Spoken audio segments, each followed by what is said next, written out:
हे पार्थ, ध्यान से सुनो। आज मैं तुम्हें शांत भाव से नहीं, क्रोध के साथ समझा रहा हूँ, क्योंकि तुम बार बार वही भूल करते हो।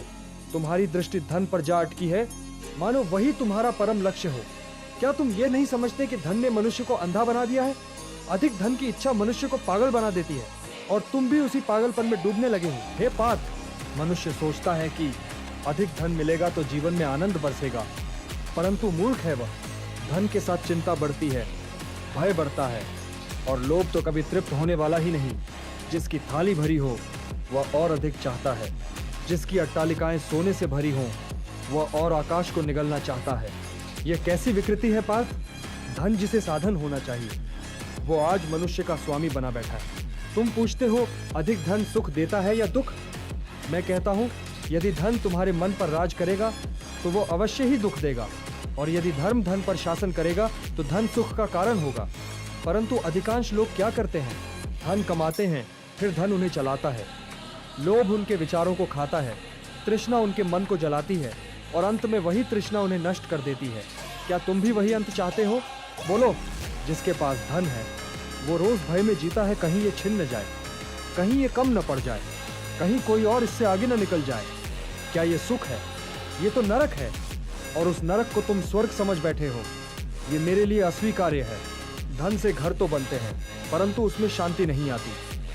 धन से दास जुड़ते हैं, पर मित्र नहीं। धन से स्वाद मिलते हैं, पर पाचन नहीं। धन से शैया मिलती है, पर नींद नहीं। मनुष्य मूर्खतापूर्वक उस धन को हृदय में बिठा लेता है, और फिर धन के खोने के भय में जीवन भर कांपता रहता है। इस भय को ही तुम सुख कहते हो? यह भ्रम तुरंत त्याग दो।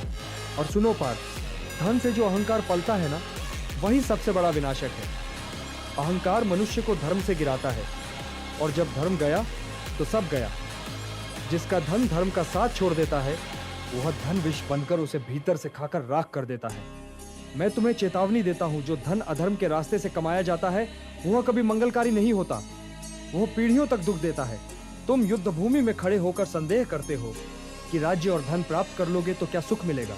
मैं कहता हूं, यदि तुम्हारे कर्म धर्म से प्रेरित हैं तो राज्य भी सुख देगा और धन भी। लेकिन यदि तुम्हारे भीतर लोभ जागा, यदि तुम धन की माया में खो गए, तो ये धन तुम्हें भी उतना ही कष्ट देगा जितना दुर्योधन को दिया। क्या तुम दुर्योधन बनना चाहते हो?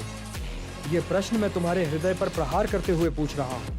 मनुष्य को अपना स्वामी धन को नहीं, धर्म को बनाना चाहिए। परंतु जो धन को परम मान ले वो स्वयं दास बन जाता है, और दास कभी सुखी नहीं होता। इसलिए मैं तुम्हें क्रोधपूर्वक आदेश देता हूँ, धन की तृष्णा का अंत करो। धन अर्जित करो, परंतु धर्म के लिए। सुख भोगो, परंतु आसक्ति से रहित होकर। दान दो, परंतु अहंकार रहित होकर। और यह मत भूलो, धन कभी तुम्हारे साथ नहीं जाएगा। तुम्हारे साथ केवल तुम्हारे कर्म और तुम्हारा धर्म जाएगा।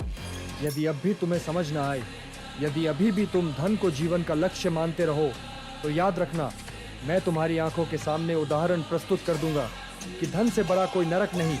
इसलिए संभल जाओ पार्थ। धन को अपने पैरों के नीचे रखो, सिर पर नहीं। धर्म की आग में तपे हुए कर्म ही सुख देते हैं। लोभ की ज्वाला में जलता धन नहीं।